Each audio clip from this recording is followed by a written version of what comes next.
Early morning sun filtered through the tall windows at Atlanta Municipal Court, casting long shadows across the worn wooden benches. Sarah Bennett sat in silent quiet on the back row. Her navy blue blazer and cream blouse were jarring contrast to the casual attire most of the others wore while waiting their turn. The clock on the wall read 9:15 a.m., and the courtroom buzzed with the usual morning activity.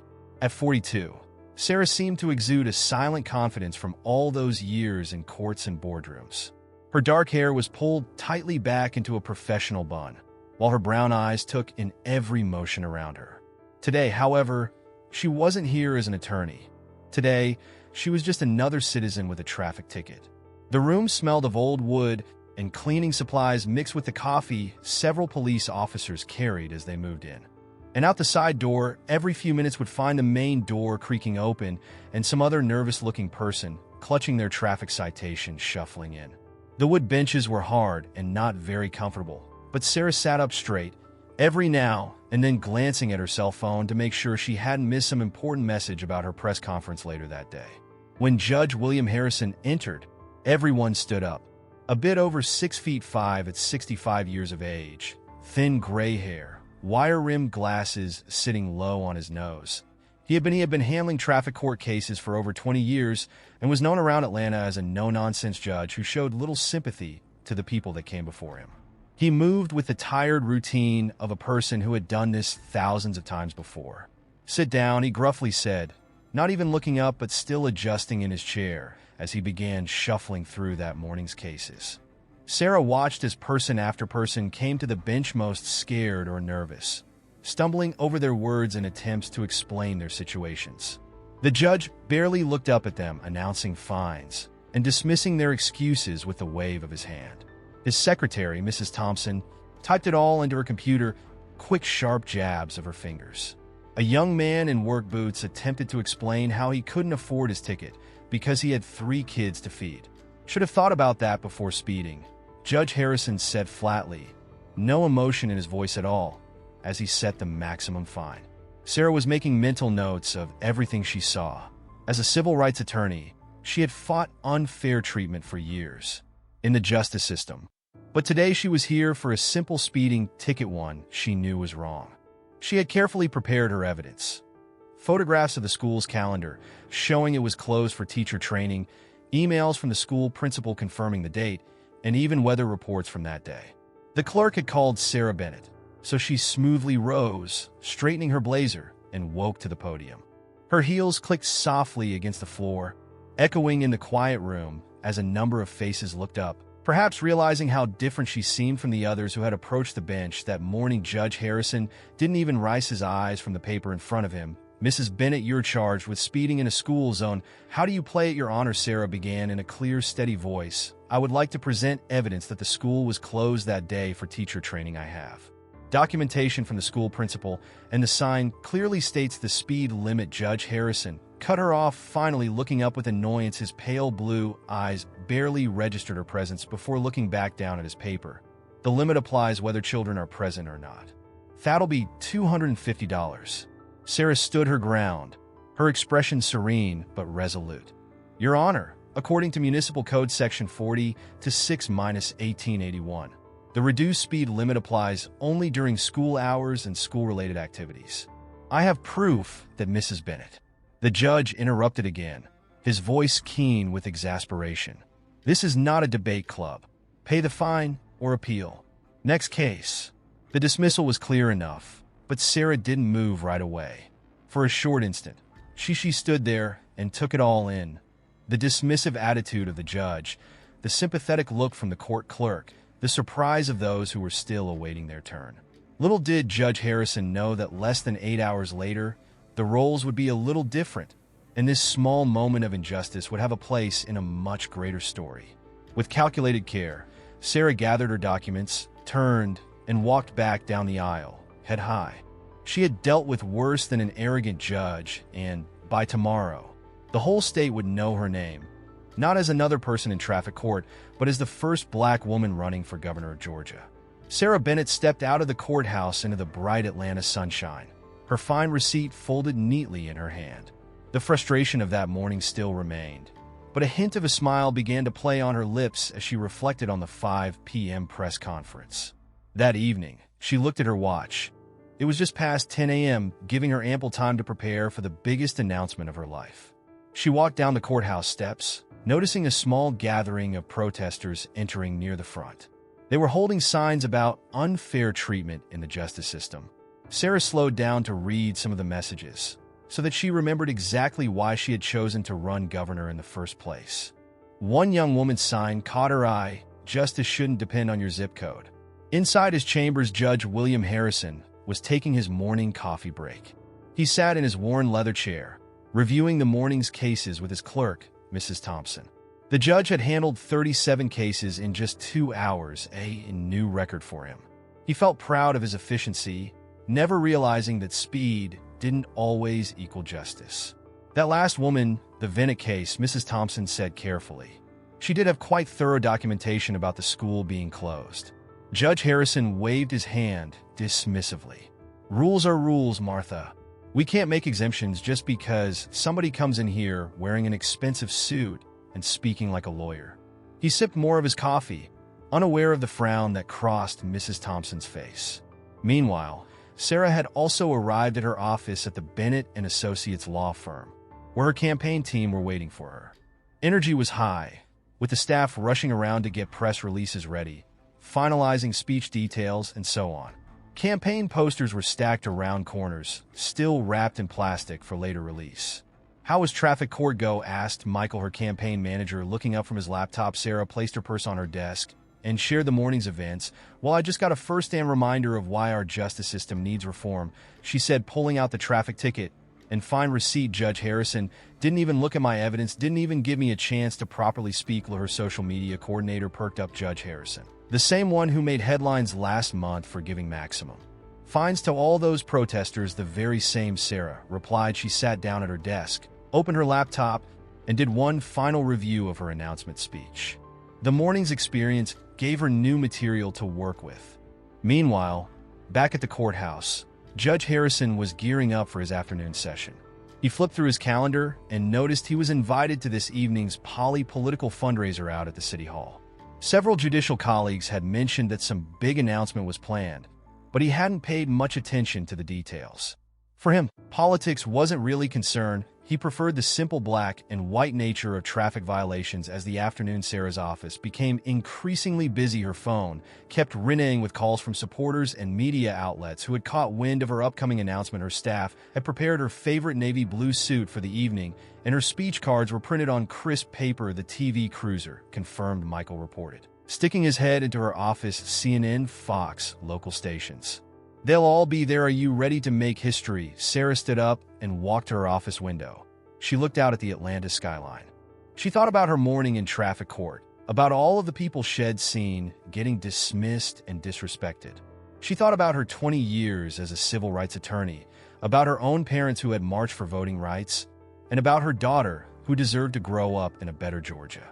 "You know, Michael," she said, turning back to face him, "that traffic court session this morning was a gift. It reminded me exactly why we're doing this. Judge Harrison probably thinks he will never see me again." She smiled, picking up her speech cards. "I wonder what he'll think when he sees me on the evening news." The afternoon sun cast long shadows across her office floor as Sarah gathered her team for final preparations. In just a few hours, Judge William Harrison would learn that the woman he had dismissed so easily in his courtroom was about to become the most talked-about person in Georgia. The photo of Sarah that would appear on tomorrow's front pages was already selected. She looked confident, determined, and every bit the governor she purposed to be. City Hall ballroom shone with chandeliers and polished glasses as the most influential people in Atlanta made their appearances for the evening's political fundraiser. Judge William Harrison stood near the buffet table with a glass of water in his hand, making small talk with other judges. He felt comfortable here, among people who respected his position and authority. "You might want to watch this, Bill," said Judge Mary Peterson as she pointed toward the large TV screens mounted on the walls. The screen showed a news alert: breaking news. Major political announcement expected in minutes. Harrison wasn't particularly interested. He checked his watch. 7:30 p.m. He had already handled 63 cases today and was thinking more about getting home to watch his favorite crime show than about any political news. The room, quieted as the TV screens flickered to a live broadcast from the steps of the state capitol. The Golden Dome glowed in the evening light, and a crowd had congregated, holding signs that couldn't quite be read on the television. A row of American and Georgia state flags fluttering behind her.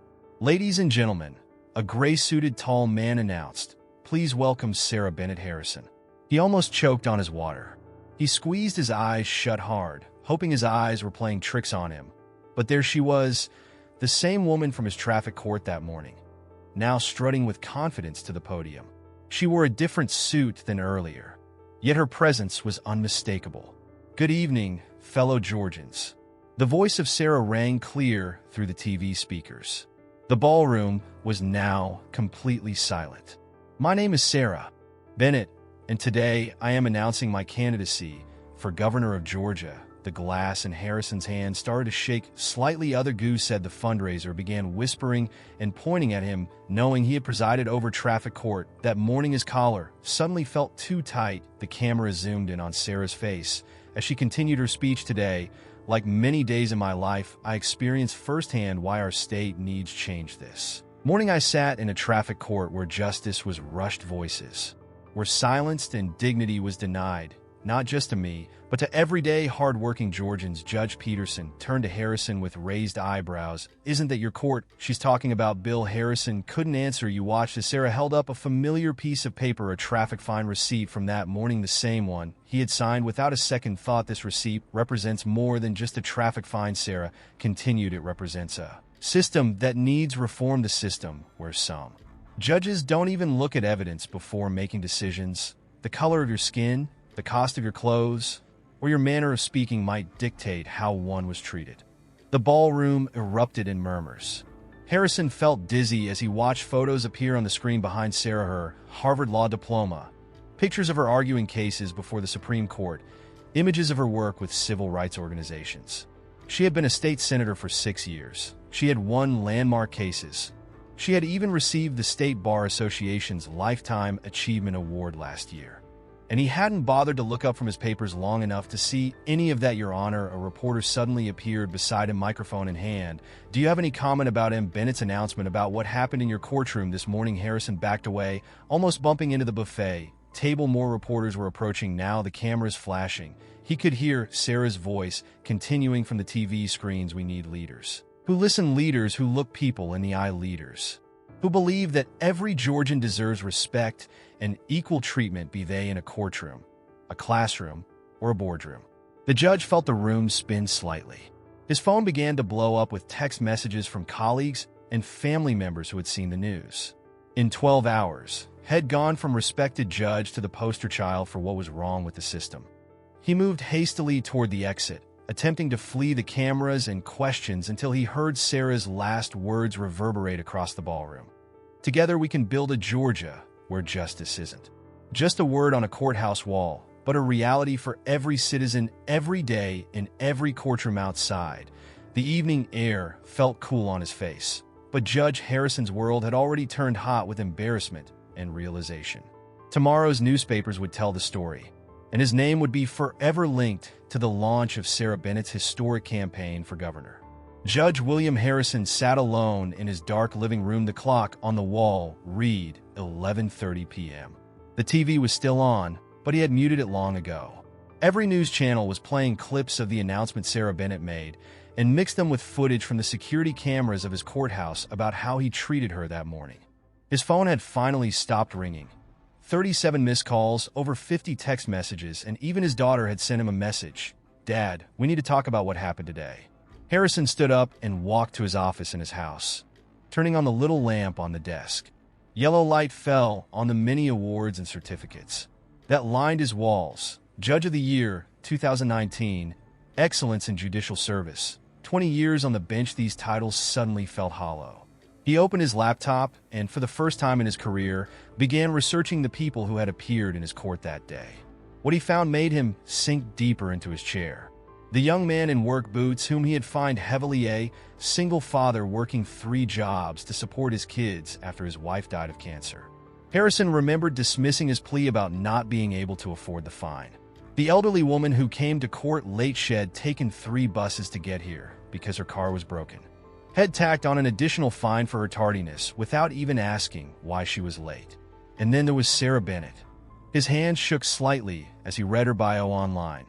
Harvard Law School. Graduated top of her class, worked on 5 major civil rights cases before the Supreme Court, started a free legal clinic for poor families, states. Senator wrote bills about judicial reform, first black woman to serve as president of the State Bar Association. Oh God, he muttered to himself, remembering how he hadn't even looked at her face. The security camera footage from his courtroom played again on the news. Harrison watched really watched himself for the first time. He saw how he barely looked up at anyone, how he cut people off mid-sentence, how his tone stayed cold and dismissive all morning. His wife, Show, and came into the office carrying 2 cups of tea. She had been quiet all evening, which was unlike her, setting 1 cup on his desk. She sat in the chair across from him while she said softly, using his first name like she always did in serious moments, "Do you remember why you became a judge?" Harrison stared into his tea. Of course, he remembered 30 years ago. He had stood before a judge as a young lawyer, watching how that judge listened carefully to every person, treating each case as if it was the most important one of the day. That judge had inspired him to leave his law practice and pursue a position on the bench. When did I become this person? He asked, more to himself than to his wife. When did I stop seeing the people in front of me? Susan reached across the desk and touched his hand. It didn't happen all at once. She said, it happened so slowly you didn't notice, like a tree growing. You don't see it getting bigger day by day. Harrison opened his court schedule for the next day. 28 cases, 28 people, 28 stories. He would have normally rushed through without a second thought. He picked up his phone and called his clerk, Mrs. Thompson. Even though it was almost midnight, "Martha, I'm sorry to call so late," he said when she answered. "Could you do something for me tomorrow? Could you pull the full background files for every case? And could you space the schedule out? Give each person 15 minutes instead of 5. There was a pause on the other end. "Of course, Your Honor," Mrs. Thompson replied, and he could hear the smile in her voice. "I've been waiting 15 years for you to ask that." After hanging up, Harrison walked to his bedroom window. The Atlanta skyline glittered in the distance. Somewhere out there, Sarah Bennett was probably still awake too, planning her campaign, ready to change Georgia, and without knowing it, she had already changed at least one person. A 65-year-old judge who had forgotten what justice really meant. Tomorrow would be different, he promised himself. Tomorrow, he would look each person in the eye. Tomorrow, he would listen. Tomorrow, he would remember why he became a judge in the first place. 3 months passed since Sarah Bennett's dramatic announcement. The Georgia summer heat beat down on the crowd, assembled outside of a small community center in Savannah. Sarah was on a makeshift stage, her voice strong despite already having given 4 speeches that day. "When I walked into that courtroom that morning," she told the crowd, wiping sweat from her forehead, "I wasn't a state senator, I wasn't a Harvard graduate. I was just another face the system didn't want to see." The crowd nodded, many of them holding signs with their campaign slogan, "Justice for all Georgians." In the back of the crowd, a local reporter, Tom Chun, watched people's reactions. He had been following Sarah's campaign for weeks now, amazed at how she connected with both rural and city voters. His notebook was filled with stories of people driving hours just to hear her speak. A young mother raised her hand during the question period. "Miss Bennett, my son got a ticket last month." The judge wouldn't even look at him. "How will you change things like this?" Sarah smiled, remembering her own experience. "Change starts with awareness," she replied. Since that day in Judge Harrison's court, over 50 judges across Georgia have signed up for our new training program. And you know what? Judge Harrison himself was the first to sign up. The crowd buzzed with surprise. Nobody expected that twist in the story. Meanwhile, back in Atlanta, Judge Harrison was doing something he had never done before. He sat in the jury box of his empty courtroom during lunch break, watching recordings of his own morning sessions. Next to him sat Dr. Maria Rodriguez, an expert in judicial bias training. "See how you leaned back when that woman in the hijab approached the bench," Dr. Rodriguez pointed out. "You leaned forward when the man in the these are unconscious signals that we send," spoken in a business suit. Harrison nodded, taking notes. His desk calendar now had fewer cases each day, allowing more time for each person. His clerk, Mrs. Thompson, had noticed it too. The people left his courtroom different now. Even those who got fines seemed more respected, more heard. Back in Savannah, Sarah's campaign event was ending. People lined up to shake her hand. Many shared their own courthouse story. An elderly man showed her a ticket from Judge Harrison's court from just last week. He listened to my whole story, his eyes bright with surprise, asked about my grandkids and everything. Then he reduced my fine because I'm on fixed income. Never had a judge treat me like that before. Sarah smiled, remembering the angry calls she'd gotten from other judges when Harrison had started his reform program. Sometimes, she told her campaign manager later that evening, the biggest changes start in the smallest courtrooms. That night, in hotels across Georgia, both Sarah and Judge Harrison were preparing for the following day. Her speech for tomorrow's rally in Augusta, adding notes about news stories she'd heard. Her phone kept buzzing with messages about polling numbers, now leading in several counties. In his Atlanta hotel room, Judge Harrison reviewed the files for tomorrow's cases. Each file now included not just the violation, but also notes about the person and circumstances. His new policy requiring his clerk to gather background information when possible, not to change his decisions, but to help him understand the lies behind the tickets. A breaking news alert flashed across both of their phones. Simultaneously, Georgia Judicial Council announces new bias training requirement for all state judges. Bennett case, cited as catalyst for change, Sarah read in her hotel room, reflecting on that morning in traffic court. She hadn't planned any of this to take place in this manner. She had just wanted to fight an unfair ticket. Sometimes, however, life's largest moments come from its smallest injustices. In his own room, Judge Harrison read the same news alert. He thought about how one morning, one case, and one misstep had caused the biggest change in his 30-year career. He reached for his phone and did something he'd wanted to do for months. He typed a message to Sarah Bennett. "Thank you for helping me become a better judge. Georgia will be lucky to have you as governor." Sarah got the message as she readied herself for bed, her face wearing a smile, because sometimes the best changes didn't come from fighting against people, but from helping them find their better selves. The main conference room at the Atlanta Judicial Complex was full to capacity. Center was full of reporters and cameras. It was 10 a.m. On a Tuesday morning, exactly 5 months after the traffic court incident that had changed everything, Judge William Harrison stood behind the podium, adjusting his tie nervously. He had never called a press conference before in his life. His wife, Shusen, sat in the front row, giving him an encouraging smile. Next to her sat Mrs. Thompson, his clerk, holding a thick folder of court statistics from the past 5 months. The room buzzed with whispered conversations and the clicking of a sea of cameras. "Good morning," Harrison began, his voice a little shaky. "5 months ago, I made a mistake that opened my eyes. Today, I want to talk about that mistake and, more importantly, about what I have learned since then." The room fell silent. Reporters leaned forward, their pens ready. Everyone knew this was about the Sarah Bennett incident, but nobody expected what came next. "For 30 years, I have sat on this bench," Harrison continued, pulling out his reading glasses.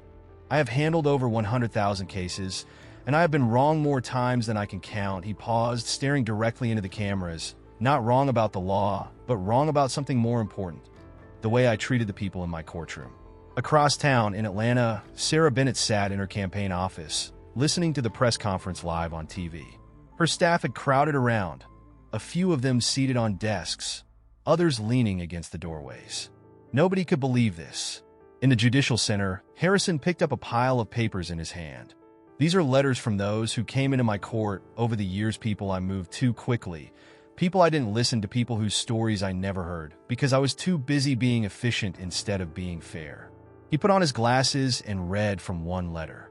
"Dear Judge Harrison, I tried to tell you about my sick daughter that day, about how I was speeding because she needed her medicine, but you didn't give me time to explain."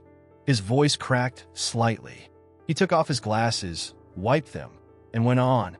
"The day Sarah Bennett stood in my courtroom, I didn't know she was running for governor, but that shouldn't matter. Every person who stands before a judge is entitled to the same respect, the same attention, whether they are a potential governor or the clerk at the grocery store." Cameras clicked furiously as Harrison pulled out more papers, his own court records from the past 5 months. "Since that day, we've made changes. Every person now gets 15 minutes, not 5. We ask about circumstances before setting fines. We started a payment plan program for those who can't pay it all at once. And most importantly, he looked directly into the main camera. I've learned to look people in the eye when they speak to me. In her campaign office, Sarah watched as Judge Harrison shared statistics showing how his new approach had actually increased fine collection rates while reducing repeat offenders. People are more likely to pay their fines when they feel heard and respected. But standing here today isn't just about sharing changes, Harrison said, his voice stronger. It's about saying 3 words that judges rarely say. I am sorry. The room fell completely silent. I'm sorry to every person I rushed through my court. I am sorry to every person I didn't listen to. And yes, I am sorry to Sarah Bennett, not because she's running for governor, but because she deserved better. Everyone deserved better. He then announced something unexpected. Today, I'm launching a free training program for judges across Georgia. We're calling it Justice Sees because justice isn't just about following laws. It's about seeing the people those laws affect. In her office, Sarah stood up and walked to the window, looking out at the Atlanta skyline. This wasn't just about her anymore. It wasn't even about Judge Harrison. It was about something bigger, about how one small moment of injustice, handled the right way, could lead to real change. As Harrison finished his speech, he did something no one expected. He stepped away from the podium, walked over to the judge's bench in the corner of the room, and sat down. Now, he said, looking at the crowd, I'd like to hear your stories. And this time, I promised to listen. The reporters looked at each other, surprised. Then one raised her hand and began to speak. Judge Harrison leaned forward, made eye contact, and did what he should have done in the first place. He listened. He had been doing all along. He listened. The autumn leaves were falling in Atlanta as Sarah Bennett walked up the courthouse steps, this time not as a person with a traffic ticket, but as the leading candidate for governor of Georgia. 7 months had passed since that first morning in traffic court. She was here today to see something remarkable inside courtroom 4B, Judge William Harrison courtroom. It looked very different now. Gone was the rushed atmosphere. Gone were the long lines of frustrated people. Instead, comfortable chairs had replaced the old wooden benches. A digital screen showed each person's waiting time. Most surprisingly, there was a small play area in the corner for children whose parents had court appointments. Sarah sat quietly in the back row watching as Judge Harrison handled each case. A young woman approached the bench, looking nervous. Good morning, M. Rodriguez, Harrison said warmly, actually smiling. I see you are here about a parking ticket. But first, how is your nursing school going? The young woman's eyes widened in surprise. You remembered, of course, you mentioned it last month when you set up your payment plan. Please tell me how your studies are going. Sarah watched as the judge spent 10 minutes talking with him. Rodriguez about her studies, her part-time job, and her struggles. In the end, he worked out a new payment schedule that fit her student budget. The young woman left the courtroom smiling, something Sarah had never seen. 7 months ago, during the lunch break, other judges from across Georgia had gathered in the courthouse's main conference room. They were here for Judge Harrison's Justice CS training program. Sarah slipped into the back of the room to watch. Harrison stood at the front, but not behind a podium. He sat on the edge of a desk, talking casually with his colleagues. On the screen behind him were statistics that told an amazing story. Complaint rates in his court down by 85%, payment completion rates up by 60%, return offender rates down by 70%, public satisfaction ratings at an all-time high. The secret, Harrison told the room full of judges, isn't in changing the laws. It's in changing how we see the people in front of us. One older judge raised his hand, but we'll never get through our daily cast load if we spend so much time with each person. Harrison smiled and pulled up more numbers. Actually, we're handling the same number of cases. We just reorganized our time. No more rushed mornings. No more afternoon backlogs. And here's the interesting part. When people feel heard, their cases actually take less time overall. In the back of the room, Sarah made notes on her phone. Her campaign had already promised judicial reform across Georgia, but seeing these results gave her new ideas. This wasn't just about making the courts fairer. It was about making them work better for everyone. Later that afternoon, Sarah visited the courthouse's new Family Resource Center, another of Harrison's ideas. Here, people could get help understanding their tickets, setting up payment plans, or finding legal aid. Mrs. Thompson, still Harrison's clerk now, spent her afternoons here, helping people navigate the system. Judge Harrison comes in every Friday afternoon, Mrs. Thompson told us, just to sit and talk with people. No robes, no bench, just conversations. Can you believe this is the same man from 7 months ago? As the day ended, Sarah stood outside the courthouse again. Television crews were setting up for the evening news. They wanted to cover the story of how a traffic court incident had sparked a revolution in Georgia's justice system. Judge Harrison came out carrying his briefcase. He noticed Sarah and walked over. Never thought you'd be back here. Voluntarily, he said with a small laugh, never thought I'd say this. Sarah replied, but I'm glad I got that ticket. They both looked up at the courthouse, its old stone walls glowing in the late afternoon sun. Above the door, carved in stone, were the words "Equal Justice Under Law." For the first time in many years, both Sarah and Judge Harrison felt those words coming true. You know, Harrison, he said quietly, some people think the biggest changes have to start with big action. But sometimes, Sarah finished his sentence. They start with a simple traffic ticket and a judge who learns to listen. Behind them, the courthouse doors opened as another group of judges arrived for the evening training session. Change was happening one courtroom at a time, one judge at a time, one story at a time, and it all started because a judge who didn't look up one morning finally learned to see. 1 year had passed since that morning in traffic court. The Georgia State Capitol building glowed in the early morning sunlight as crowds gathered for the inauguration of their new governor. News crews from across the country set up their cameras, all wanting to capture this historic moment. Sarah Bennett stood quietly in a small office looking out the window at the growing crowd. She wore a deep blue suit, and her mother's pearl necklace caught the light as she took deep breaths in her hand. She held 2 items: her inauguration speech, and surprisingly, that old traffic court fine receipt that had started everything. A knock on the door interrupted her thoughts. It was Michael, her campaign manager, now her chief of staff. "Ready, Governor Bennett?" he asked, still getting used to the new title. "There's someone here who wants to see you." Before the ceremony, Judge William Harrison entered the room, a very different sight from that first morning a year ago. He smiled warmly, carrying a small, wrapped package. "I thought you might want this for your new office," he said as he handed her the package. Sarah opened it carefully. Inside was a framed photo of that traffic court morning taken from the security camera. Next to it was a photo from yesterday, showing Harrison's completely transformed courtroom, now a model for courts across the country. "From worst moment to best moment," Harrison said softly. Who would have thought? Sarah placed the frame carefully on a nearby table. "You know," she said, "when I walked into your courtroom that morning, I was so angry about that unfair ticket. I had no idea it would lead to all this." Through the window, they could see more people arriving. Signs in the crowd read, "Justice is listening and change starts in our court," slogans that have grown from their story. But the biggest change wasn't in the signs or sloping, it was in the numbers. Over 200 Georgia judges had completed the Justice SCS training program. Complaint rates in courts across the state had been cut by 50%. Public trust in the judicial system had reached a 30-year high. The program was now being replicated by 5 other states. "5 minutes until we need you outside," Michael reminded them. Sarah turned to Judge Harrison. "Would you like to walk out with me? After all, this victory belongs to both of us." Harrison shook his head. "This is your moment, but it'll be in the front row, doing what I learned to do best this past year, listening." As Sarah walked toward the door, Harrison called out one last time, "Governor Bennett, that traffic ticket. I still think you were speeding." They both laughed, remembering how far they come from that Ming. Outside, the crowd cheered as Sarah Bennett appeared at the top of the Capitol steps. The old Georgia sun shone down on faces of all colors, ages, and backgrounds. In the front row, Judge Harrison sat with his wife, Shusin. Mrs. Thompson behind them were faces Sarah recognized from that first traffic court. The young nursing student, the single father, the elderly woman who had taken 3 buses, all here to witness history.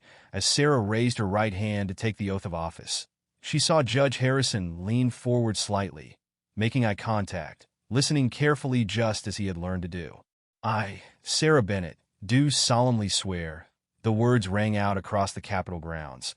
But this wasn't just about becoming governor. It was about how one small moment of injustice, handled with grace and determination, could change not just 2 people but an entire state.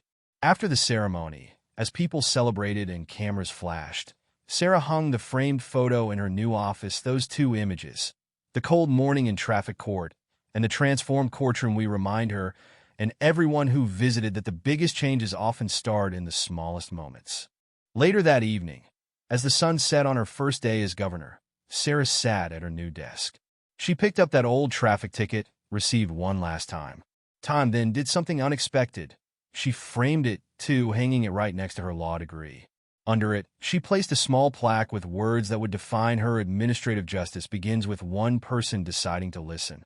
A couple of miles across town, Judge Harrison was wrapping up his day, too. As he prepared to leave, he looked at the same words now carved above his bench. He smiled, turned off the lights, and walked out, ready to return tomorrow and hear more stories, one case at a time. The story of the judge and the future governor had ended, but its impact was just beginning.